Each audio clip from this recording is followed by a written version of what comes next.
Imaginez un empire vaste et majestueux au cœur de l'Europe. L'empire austro-hongrois, dirigé par la dynastie des Habsbourg. Vienne et Budapest brillaient, mais sous cette splendeur, un problème fondamental couvait. L'empire ne formait pas une nation, mais un assemblage hétéroclite de peuples. Allemands, Hongrois, Tchèques, Polonais, Slovaques, Ukrainiens, Roumains, Serbes, Croates, Slovènes. La plupart de ces ethnies se méprisaient et chacune rêvait d'indépendance. Un like nous fera très plaisir. Abonnez-vous pour connaître nos dernières publications. En 1867, l'empereur François-Joseph Ier, affaibli par la défaite contre la Prusse, conclut un compromis avec les Hongrois. L'empire est divisé entre l'Autriche et la Hongrie. Chaque partie s'autogouverne. François-Joseph, couronné roi de Hongrie, reste le souverain de cet État bicéphale. L'instauration de ce système dual se fit au détriment des autres nationalités.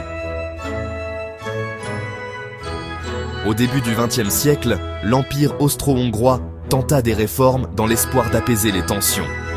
Mais il était trop tard. L'empire n'était pas en mesure de susciter une attractivité qui aurait pu servir de modèle à des populations culturellement diverses.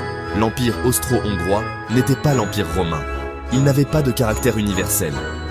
La base sur laquelle il reposait, c'était la puissance des Habsbourg. Si cette puissance venait à décliner, l'ensemble de l'édifice était fragilisé et risquait l'effondrement. C'est ce qui se produisit. L'histoire de cet empire nous donne une leçon puissante. Gouverner la diversité n'est pas envisageable, sans un socle commun, politique et culturel, ni sans l'adhésion à un projet transcendant, bien plus grand qu'une simple affirmation existentielle. Vous pouvez vous procurer cet ouvrage dans toutes les librairies, les Fnac, Décitre, Cultura et Amazon. Et bien sûr sur metvoxpublication.com. Livraison gratuite en France métropolitaine.